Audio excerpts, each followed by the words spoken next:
And there we go. Good morning, everybody. Y'all doing good today? Super convincing. This is unbelievable. I can just feel the energy in here today.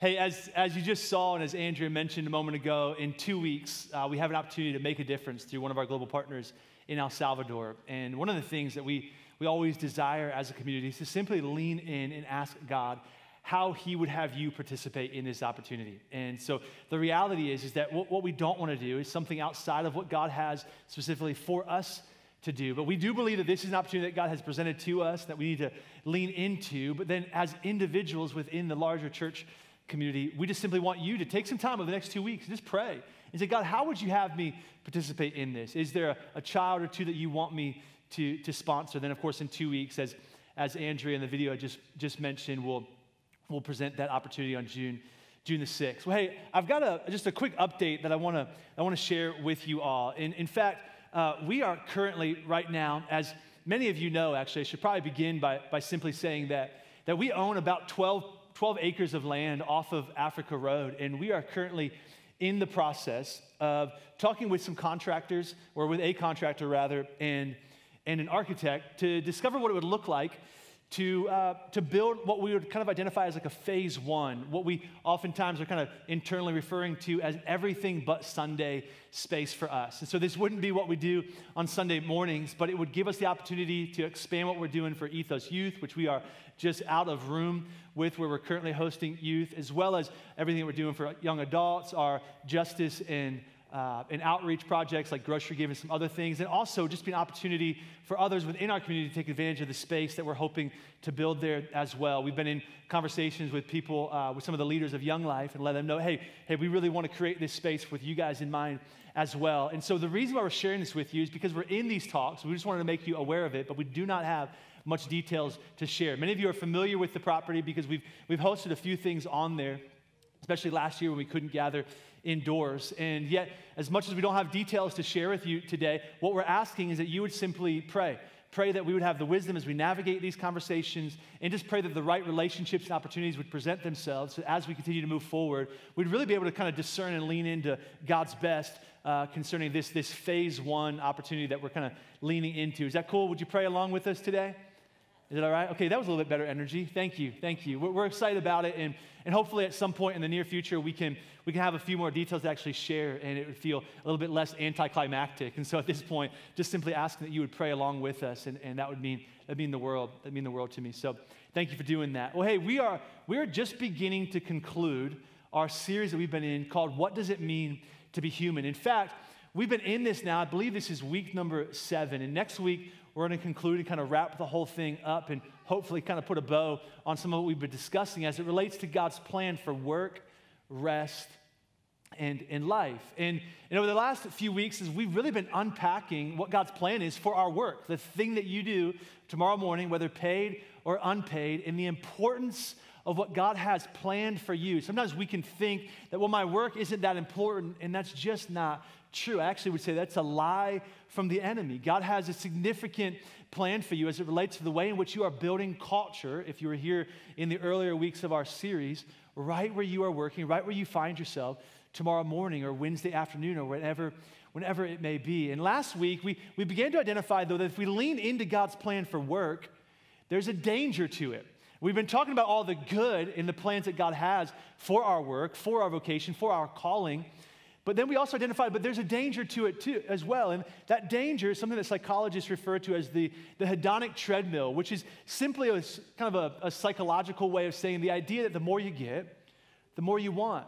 And we identified that all of us have the propensity to fall prey to the whole work more, buy more, repeat cycle of life. If you're here, you may remember this. If you weren't, you can catch up on podcast or YouTube or through our website, whichever way you prefer. And I would encourage you to, because I really believe this is something that God is calling us as a church community to lean into, this whole idea. What does it really mean to be human? Like, what's God's plan for my work and rest, what I do with the majority of my life? And so we identified that we need to lean into two things in order to ensure that we don't fall prey to this. And I guess I should say it like this. We all already are falling prey to this, so we need to therefore lean into these two things as the antidote that God gives us to ensure that our work honors God. And the first one we said last week is we need to learn how to handle our money well. And without getting into too much detail, we simply said that there are two lifestyles that we need to adopt. The one is a lifestyle of simplicity. The other is a lifestyle of generosity. Now, we introduced this second point last week, but we didn't get into any of the details, and this is where I want to begin today. We also need to learn how to adopt, or rather, we need to learn how to Sabbath well. We need to learn how to rest. Can everybody say Sabbath with me? Everybody say Sabbath, Sabbath. Now, if you're anything like me, and hopefully you're not, hopefully you grew up in an environment where you were taught some of this stuff. Maybe you're newer to church, and so you probably, therefore, weren't taught this, but I grew up in church, and I wasn't even taught about Sabbathing or what it looked like to rest, and the fact that God actually wants to invite us and give us not just permission, but actually receive the gift of rest, of slowing down, disconnecting, unplugging. That's actually part of God's plan for life. Now hear me, if you fall asleep today, or I do something or say something that offends you, which could happen, let's just throw that out there right from the beginning. I don't want to try to, but it could happen, and you end up leaving today. Let me give you just the point of what I want to stress today. You have permission from God to rest. About as anticlimactic as I can make the climax of our conversation today, you have permission to rest. And so I want to talk today from a message entitled, So God Rested. He rested. Maybe you're like me and you've noticed this. Maybe you've even been in conversations recently where you've experienced this. Maybe you yourself have been on either side of this conversation, but generally speaking, I've noticed that a lot of greetings, the way in which we greet one another, looks something like this. Hey, how are you doing? It's been a while since I've seen you. How have you been? Oh, me, I've been good. I've just been so tired, busy, yes. Well, I've been so busy, to which then the flip side of that is the person who initially asked the question feels like they have to one-up the other person by explaining how they've been busier than the person who just described how busy they are. Oh, you've been busy? Oh, yeah, no, I can totally relate. I've been so tired. I've been so busy myself, which then we kind of get into this like competitive match, if you will, where we're trying to determine who's been busier than the other, almost in one sense, like we have determined our own self-worth based on how busy we are. It's like our identity, our importance in life almost rests upon whether or not I'm busier than you, whether you're busier than me. And even when we're not busy, we feel like we have to be busy, which is kind of ironic, right? Because busyness is like the one of the 10 commandments that we brag about breaking. Isn't that weird? And yet God actually gives us permission to receive his gift of rest in life. I love what Solomon says in Psalm 127. Unless the Lord builds the house, the builders labor in vain. Remember a couple weeks ago when we discussed like the good, the great, and the God buckets of our life? What Solomon is saying here is unless what we're doing as a part of that God bucket in life, it's all just kind of for nothing. Like it's in vain. Unless the Lord watches over the city, the guards stand watch in vain. In vain you rise early and you stay up late, toiling for food to eat. For God, he grants sleep to those that he loves. You know that mental health professionals actually have a legitimate diagnosis today known as hurry sickness? Like it's a real thing. Like I'm not making it up. In fact, maybe you're in that profession and you've heard of this. They define it like this. It's a malaise in which a person feels chronically short of time, and so they tend to perform every task faster, and they get flustered when encountering any kind of delay. Now, we say it often, we're not a perfect church, but we are an honest church. Can we just talk for a moment about the fact that all of us, probably in the last week, in the last 7 days, can say, oh yeah, I might be diagnosed with hurry sickness. In fact, I saw one article from Psychology Today. It was referencing hurry sickness, and it said really kind of the 3 basic signs as to whether or not you can identify best if this is something that you relate with or something that you should be diagnosed with. It says there's kind of 3 things. The first one is you move to another checkout line because it's shorter. You count the cars at the stoplight and move to the shorter lane. Or you multitask to the point that you forget one of the tasks. Now, maybe you're not hurry sick, but most of us can probably identify with all three of these, at least all of the men. Maybe the women in here, you're like 50%. My wife's like, babe, I choose the longer line because I just enjoy the peace and quiet without the kids in the car. You know what I mean? But like for a lot of us though, I count the cars and I find the shortest one. I have even identified which lights stay green longer and which ones are red. And those are the ones that I try my best to avoid on my route home. Anybody else with me? Can anybody else relate? Thank you, Fritz, for connecting with my hurry sickness diagnosis this morning. I shared this in first service, and I wasn't originally planning on sharing it, but the reality is that hurry sickness, it is a legitimate diagnosis, and yet a lot of times we kind of make light of it, though, as well. We're like, yeah, okay, so we're in a hurry. Yeah, okay, so we're busy. Like, but what's the big deal?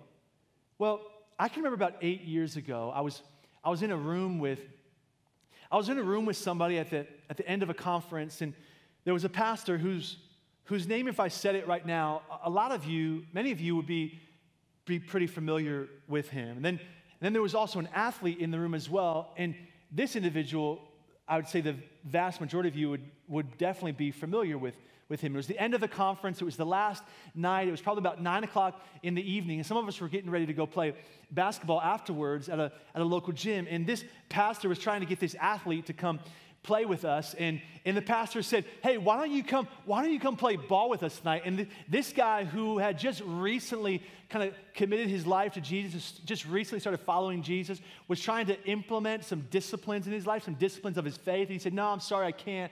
I got to get up early in the morning. My flight leaves at around 8 o'clock, and I want to spend some time just reading and praying and just doing the things that we're all like, yo, that's awesome, man. Like, I love that you're doing that. He said, so I'm sorry, I have to say no to that opportunity. I've been pretty busy lately. To which then the pastor said, oh, you've been busy? Oh, let me tell you about my schedule. He starts bragging about all of the places he's been, the people he's seen, the places he's preached, the opportunities he's had, in the flights, in the challenging schedule that he's been adhering to. And be careful there, table, you're in my way. And next thing you know, like, this guy's starting to feel kind of bad. At the same time, he's standing his ground. He's like, no, I'm really sorry. Like, I got to get home to my family then, and I want to give the best of me to my family, so I got to get some rest. He was literally saying these things. The pastor just kept kind of heckling him. And well, sure enough, the guy goes back to his hotel. We go play ball that night, and I don't see either one of them for quite some years. Well, just about a year ago then, this pastor was in the news because he had been caught in an ongoing affair. And eventually he came out and he was repenting and trying to rebuild and repair relationships. And through a mutual friend, I caught wind that he often was saying, man, he's like, my life and my schedule got so far out of control. I was ignoring God's signals to me that I was just too busy. And I literally became numb to the things that used to convict me. And next thing I knew, I made some pretty grievous mistakes. Now, here's the deal. Maybe you're not going to do something like that. But I do know this, and I agree with this, that Corrie ten Boom, she said this in the mid-20th century. Some of you are familiar with her writing. She said, if the devil cannot make us bad, he's going to make us busy. Busy really is not part of God's plan for your life. It's so much better than that. Ruth Haley Barton, who wrote a fantastic book, really brilliant book. She's a pretty well-known Christian psychologist today. She wrote a book called Strengthening the Soul of Your Leadership. If you're interested in it, I would highly recommend it. And in it, she identified 10 signs that you're moving too fast through life. She said the first one is you just kind of become a bit irritable, right? Like, you're moving so fast, you just kind of little things irritate you that maybe didn't irritate you before. You become hypersensitive.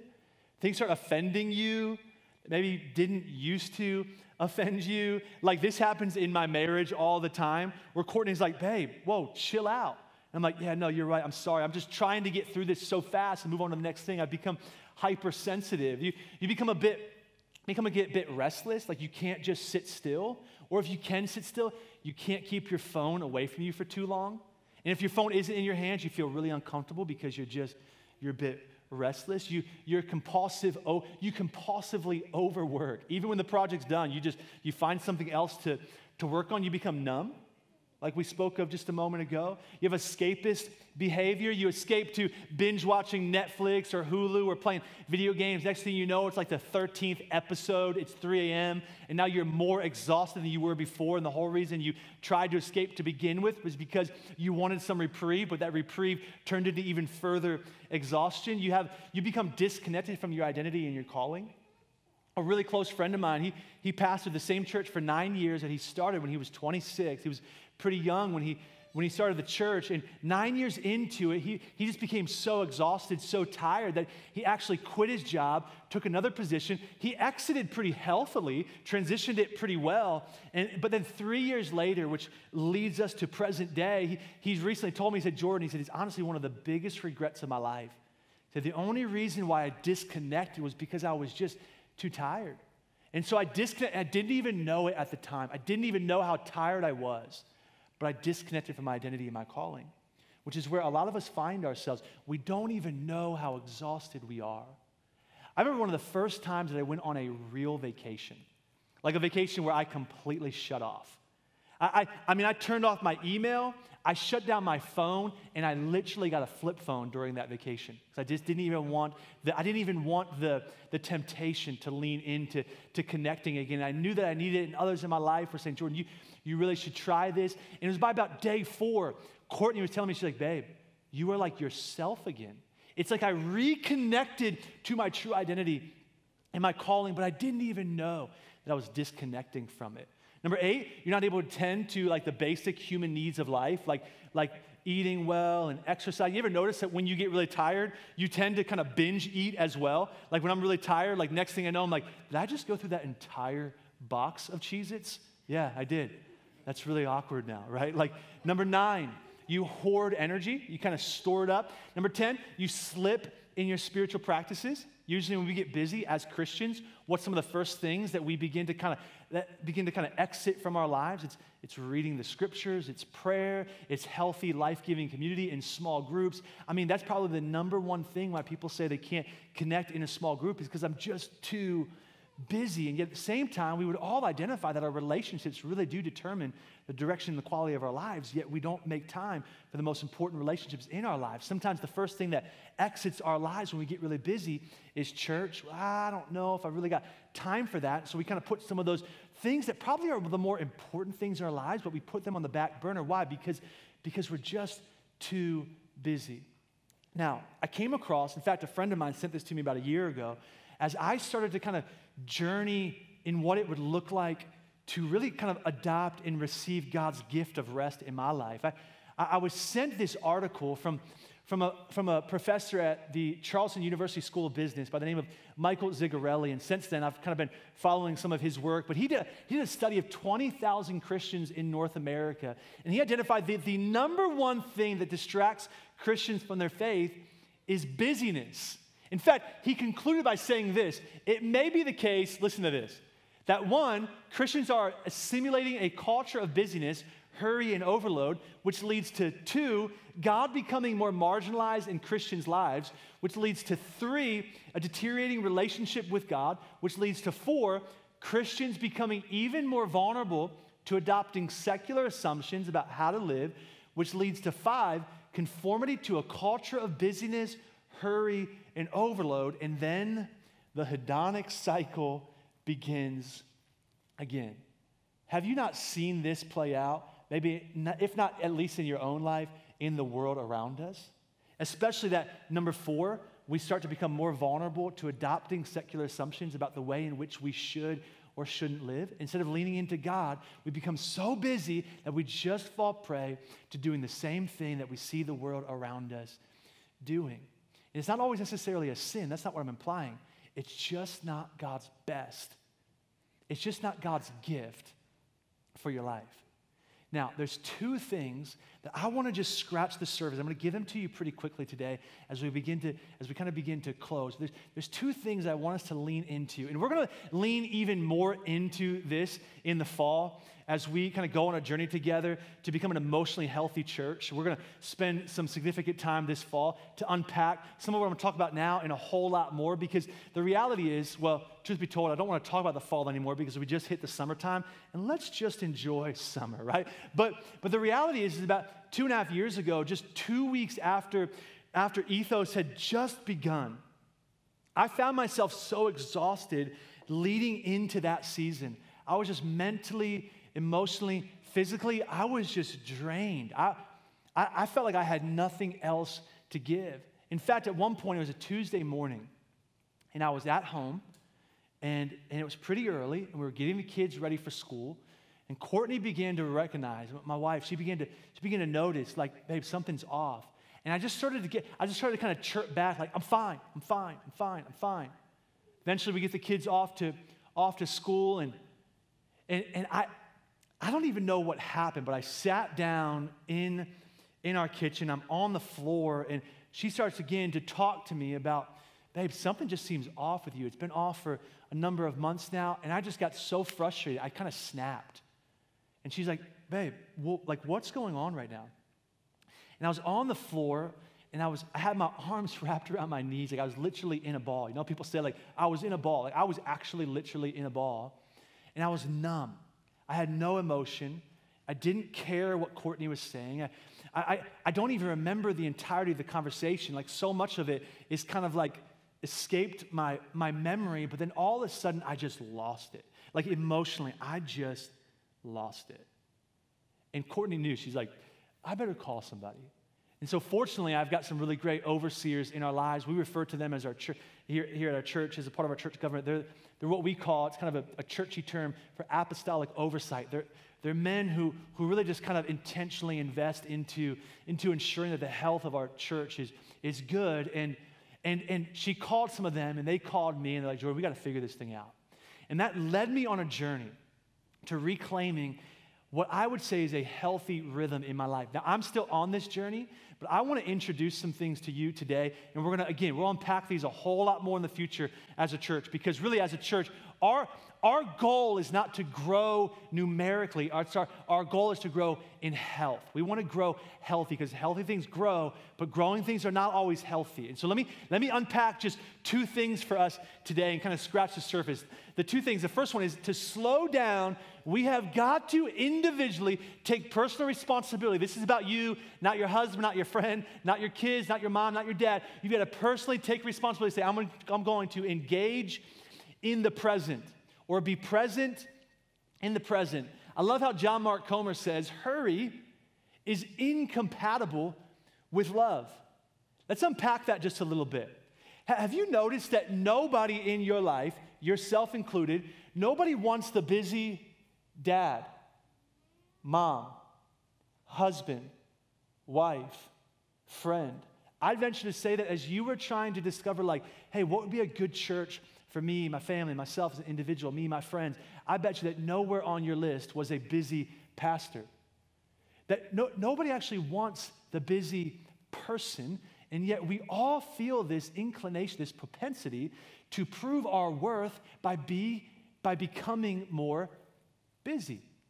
But nobody wants that. Why? Because here, the reality is that our capacity to receive and give love is dependent on our ability to engage in the present, to be present in the present. I love what Pete Scazzaro says. He's written so much on this. He says, loving people well is the defining characteristic of a mature Christian. Woo! Let that sink in. God, help us to get that right there. Now, we got to learn, and the only way that we can love people well is to learn to be engaging or present in the present. In fact, when Jesus was asked, hey, Jesus, what's the greatest commandment? There's 600 some commandments, but what's the best of the best, the cream of the crop? He responded in Matthew 22 by saying, love the Lord your God with all your heart, your soul, your mind. This is the first and the greatest commandment, and the second is like it. Love your neighbor as yourself. We've got to learn to love. Again, this goes back to learning how to be engaged in the present. Because I would argue, and I think you'd probably agree, that you can't love people well when you're in a hurry. And I think this is the reason why Jesus walked everywhere that he went. Because the disruption to Jesus wasn't really a disruption, was it? It was actually just another opportunity to love somebody that he wasn't planning on loving in the first place. There's this really cool story that I heard about between John Ortberg and Dallas Willard. Now, Dallas Willard passed away about 10 years ago. And both these men are brilliant and just like some of the, I've never met either one of them, but they just, so much of their work has challenged me on this particular subject. But Dallas Willard is like, he's just like the man, right? Okay, so the story goes that John Ortberg was asked by Dallas Willard, who was mentoring John, that he said, hey, John, if you could describe Jesus in one word, what word would you use to describe him? And John Ortberg was kind of struggling, and he knew that there was a right answer that Dallas Willard was looking for, and he just couldn't seem to figure out what that one word would be. And eventually he said, Dr. Willard, sir, how would you describe Jesus in one word? And the story goes that Dallas kind of gently leaned back in his chair, and he said, relaxed. If I could describe Jesus in one word, it would be relaxed. If somebody were to describe you in one word, do you think it would be relaxed? It wouldn't be for me. And yet, that was a description of Jesus. And I think that's what Jesus is calling us to embody. I want to invite you into this place where you can actually experience my peace, my joy, which all comes as a result of living at my pace. Let me just give you 4 really quick things, and this is not even close to an exhaustive list. This was just kind of in an attempt to make this a bit more practical. Here's 4 ways that you can engage in the present beginning today. First is turn your phone on Do Not Disturb. Every night, there's a setting on your phone. If you have any smartphone, there's a setting on your phone that you can actually turn your phone on Do Not Disturb at a certain time. It'll turn off at a certain time as well. At a certain time every night and a certain time in the morning, my phone turns on Do Not Disturb and then turns off Do Not Disturb. Why? So that I can be present with the people who are the most important in my life, my family. We have a rule now that we adopted through the COVID season, through the quarantine season. No phones at the dinner table. Not allowed to have your phone at the dinner table.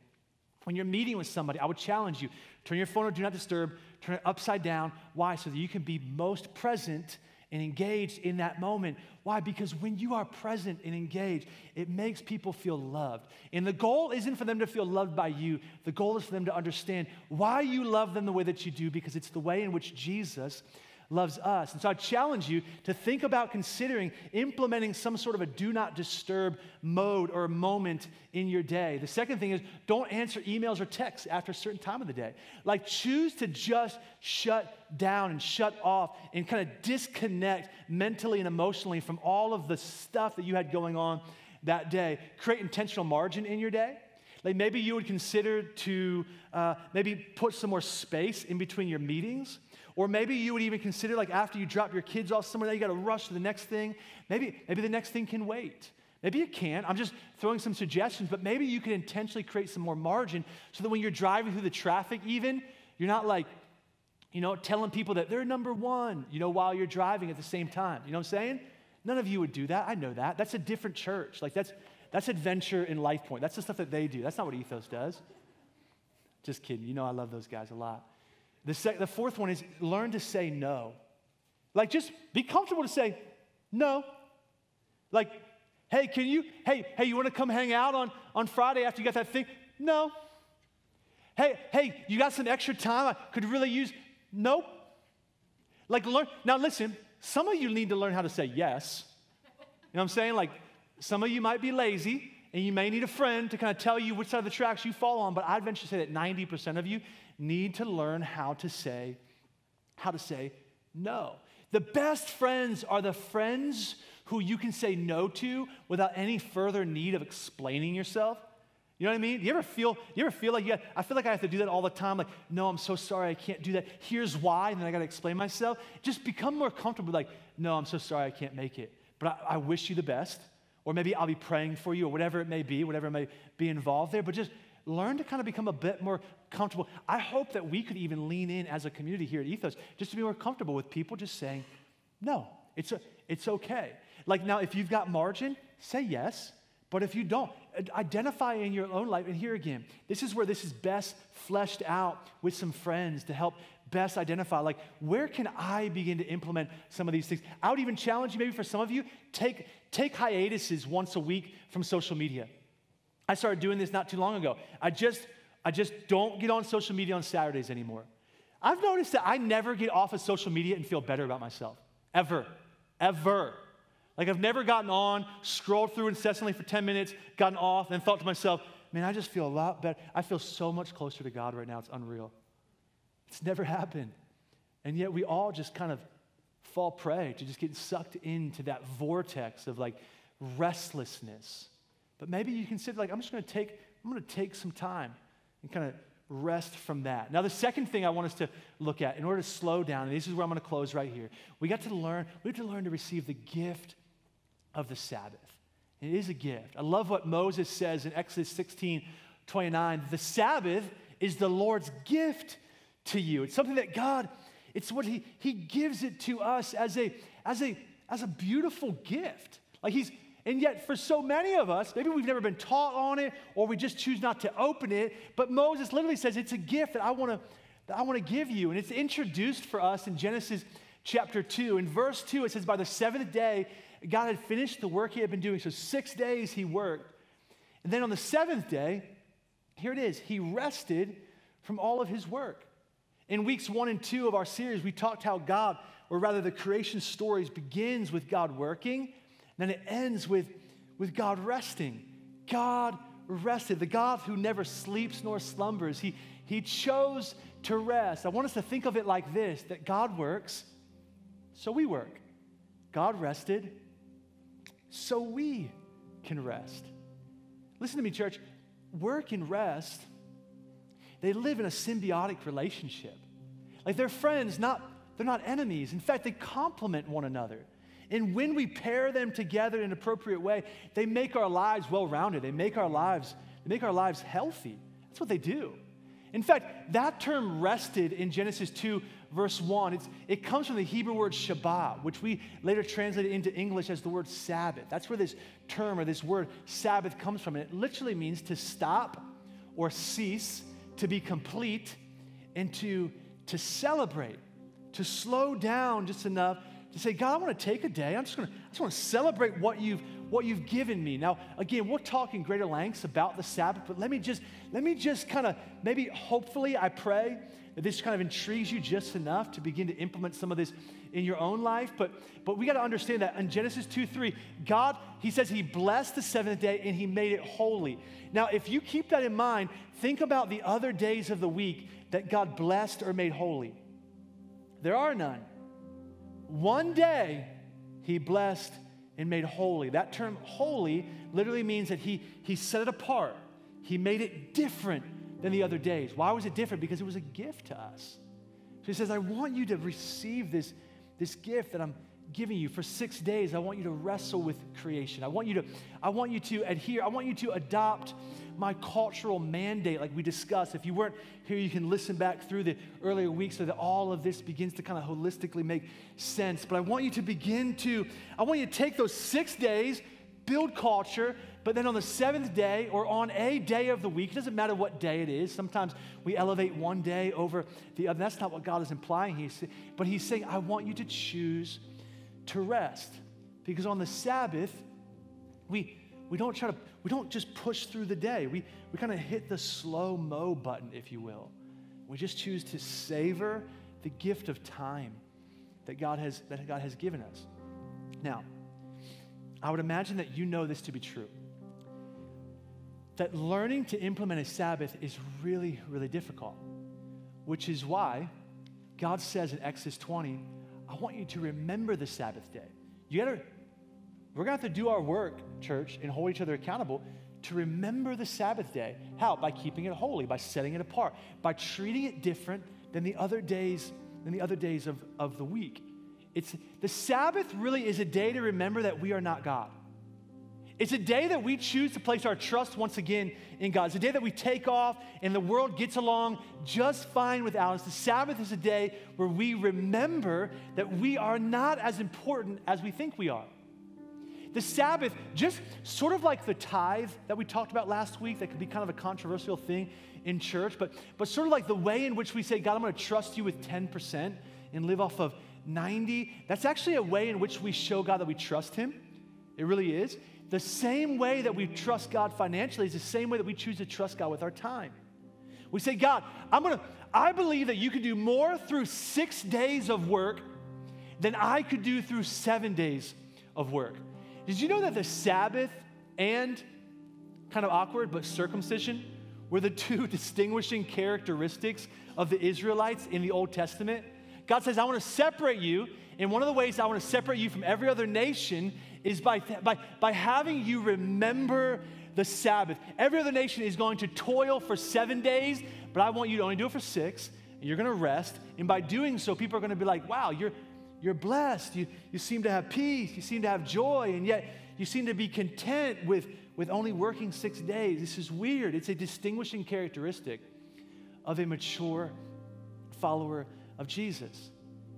When I first even heard the term Sabbath and first heard of people observing the Sabbath, I literally thought to myself, that's like an Old Testament thing. That's part of the Torah, which is simply the first 5 books of the Bible, or the Old Testament law. And we're not under that anymore. Jesus has freed us of that. And so we don't need to obey the Sabbath. Like I'm going to work hard. I'm going to prove that I could do something significant with my life by working harder than everybody else. And you probably maybe didn't say those same things, but sensed or at least expressed yourself in that same way by never really learning to rest. Well, thinking of the Sabbath in that way is a tragic misunderstanding of the gift that God has given us. Listen, you don't have to observe the Sabbath. You don't have to keep the Sabbath. It's not a sin. It's not. So if you need freed from this, oh crap, I've been sinning all this time. No, we probably all sin in other areas, but listen, not observing the Sabbath, it's not a sin. It's just stupid. You can eat concrete. It's not a sin. It's just stupid. You know what I mean? You can work 6 days straight and never sleep, like Josh Lyman on West Wing, my favorite television drama of all time. And it's not a sin. It's just stupid. It's just not wise. I guess that was my offensive thing for the morning, saying that it was stupid, right? Some people are like, oh my gosh, did you just say stupid? Sorry. I apologize if you feel like I was calling you stupid. I'm calling myself stupid. It's just God gives us this gift, and He wants us to lean into it. And so not observing the Sabbath is like receiving this gift, but then setting it on the shelf and saying, God, thank you for that, but I just don't think that's for me. I think that's for some other people who are lazier than me, to which God is saying, no. That's for you to show me that you trust me, and even more so that you can lean into the pace, in the rhythm that I've designed for you to lean into. As we close this thing out, the Sabbath is hard work. As you probably identified and as we've quickly just mentioned a moment ago, because productivity is it's hardwired within us. It's kind of in our bodies. It's kind of in our minds. It's kind of just it's like a drug in our brains, because it's the way in which we just kind of see the world operate. We got to go. So the Sabbath, and learning to observe the Sabbath, even learning to engage in the present, it's hard work, and it's going to take practice. So don't get discouraged, and begin to talk about this with your wife, with your husband, even with your kids, with your friends. If you're single, get together with some folks and say, hey, let's begin to hold each other accountable so that we can be in this thing for the long haul, so that we can give the best version of ourselves to those 6 days, so that I can actually observe and reclaim the rhythm that God is calling me to. So let me give you just kind of how do you start a Sabbath? Because a Sabbath is different than a day off. That's why God says it's holy, it's set apart. It's a little bit different than that. So here's just kind of some practical ways that you can start to implement a Sabbath in your life. The first one is stop. Choose a day and a time where you're saying, this is the day, this is the time that I'm right there. I'm going to have a hard stop. I'm going to shut things down. I'm going to, no more errands, no more work, no more connection to the things that I do all the other 6 days of the week. Now listen, you say, Jordan, that's not even feasible for me with my kids and the schedule. I get it. That's what I'm saying. Just start somewhere. Start somewhere. It's hard work. And you've got to, we all, a year and a half ago almost now, we all stopped. We all shut down. And what's happened now in the last 3 or 4 months, we've all sort of just kind of gotten back into that same routine, haven't we? And what's interesting is that all of us at one point a year ago were like, I'm not going back to that. And yet here we find ourselves again. Why? Because it's just part of culture. It's hardwired in us. I remember a year and a half ago, people were saying, do you think life will ever be the same again? I said, yeah, because we're Americans. And we just tend to just kind of fight for more and more and more. It's just what we do. Other countries may look different, but not here in America. We're going to have to learn to adopt this as a regular rhythm in our life. And the second thing is learn to rest. Identify in your life what's restful to you, what's recharging to you. You know, my brother-in-law, he loves to golf. When he Sabbaths, he likes to go golfing. I can't stand golf. Like, I was invited on this golf trip, and the guys are like, yo, this course is beautiful. It's going to be amazing. It's like this 3-day thing. And I said, no, that sounds like, that's hell to me. Like, I'm trying to go to heaven, bro. That's hell, okay? Give me a little bit larger ball, one that I can catch with my hands. I've got big hands. That little ball won't work for my hands. Like, give me something else. We can throw this to each other. We can shoot this in a hoop. I'm in. That sounds recharging to me. Recharging to me is the lake. Recharging to me is a park, an outdoor with my kids. That's recharging to me. I used to think that working out was recharging me. I'd learned it's not. I don't work out on my Sabbath because I used to think that was recharging me. It's not. I've actually found that's draining to me. And so I'm going to take that off. Nope. But you have to see what's recharging to you, and you experiment with it, and you try it. And the third thing is delight. What do I mean by that? Like, God's intention for you was to actually enjoy his creation. That's why he put Adam in the garden, and he said, work it, take care of it. I want you to enjoy it. So enjoy that day. Slow down. Like we said, kind of hit the slow-mo button, if you will. The fourth one is contemplate. Like, take a moment and just contemplate God's goodness in your life. Like, I would encourage you on your Sabbath, don't ignore some of the practical spiritual disciplines in our lives, like reading the Word of God and prayer. And maybe you're a little bit newer to faith and you're a little bit newer to God, or maybe you're not even sure what you believe about God. I would still encourage you to Sabbath. You can ignore some of these spiritual things we're talking about, and God's still going to give you rest. But for those of us who are followers of Jesus, I would strongly encourage you that this is really important on that day. I used to think that the Sabbath just involved like worshiping God all day, and I was like, who can do that? That's like the mega Christian. That's not what God's asking of us. He's simply saying, lean into me. Just take some time. Just contemplate my goodness. Enjoy my presence. Enjoy my word. Pray about the things that are bothering you. Release them over to me so that you can enjoy the rest of your day. And then lastly, just start somewhere. I think the goal is 24 hours. But maybe you can't start there. Well, then start somewhere. Like, Jordan, I don't have 24 hours. That's okay. Okay, maybe start with 6. You're just going to shut down, recharge for 6 hours. I would venture to say if you kind of just take an inventory of your schedule, you can find ways in which you can rearrange and you can start somewhere. I'm looking at Vinny, one of my best friends. He's walking out right now, and Vinny's on staff with us, and he's leaving the church as we speak. That's terrible, Vinny. No, I'm just kidding. Vinny's, I'm sure, handling one of the million things that he handles. But Vinny and I were having a conversation just a couple weeks ago. I say, Vinny, you gotta take a day. When's your Sabbath? Well, I don't know. I'm not sure. We started looking at his schedule, rearranging. There it is. Right there it is. Okay, but there's still one thing in here that I can't seem to figure out where else I can put that one thing. Okay, keep that one thing in there for now. Start there, and then we're going to slowly begin to remove that one thing as that becomes possible. But the goal is just to simply start somewhere. I don't Sabbath every week. And I hate that. I hate that I don't Sabbath every week because it's a gift, and I love opening the gift of the Sabbath. And it's one of the greatest treasures that I can give to my family, by the way, as well. But I'm continuing to live on this journey, and I'm inviting us to live on that journey too. Walter Adams, I'm going to close right here. He was the mentor of C.S. Lewis, so you know that Walter Adams was like one cool dude right here. Like, he said to walk with Jesus is to walk at a slow, unhurried pace.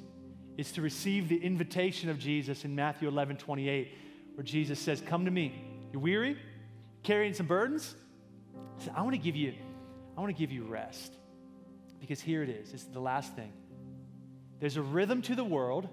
The world has its own rhythm. But God is inviting us to join him in his rhythm. And when we receive the invitation of his rhythm in our lives, we experience the fullness in the rest of Jesus. And it's the most beautiful, beautiful thing. And it sets us up as a church to show people who Jesus is in the most practical of ways. And it sets us up as individuals to love people really, really well. Can I pray for you this morning as we close this out? Father, thank you for these few moments that we had to share together, just to breathe, just to take a breath and to just enjoy your presence. God, we thank you for our band earlier today that just led us so well in songs of worship to you. But God, we also we want our rest to be an attitude of worship to you, a sign of worship to you. Lord, that we live our lives, that it would literally be a distinguishing characteristic of us being followers of you. And so right now, we invite your Holy Spirit to speak to us. Just at your seats right now. Just want to encourage you to simply practically open your mouth and just under your voice, just say, Holy Spirit, what would you have me do with what I just heard? What would you have me implement? What would you have me change? Who do you want me to talk to kind of help process some of this with today? Just Holy Spirit, speak to us. Give us impressions. And we pause to listen to your voice.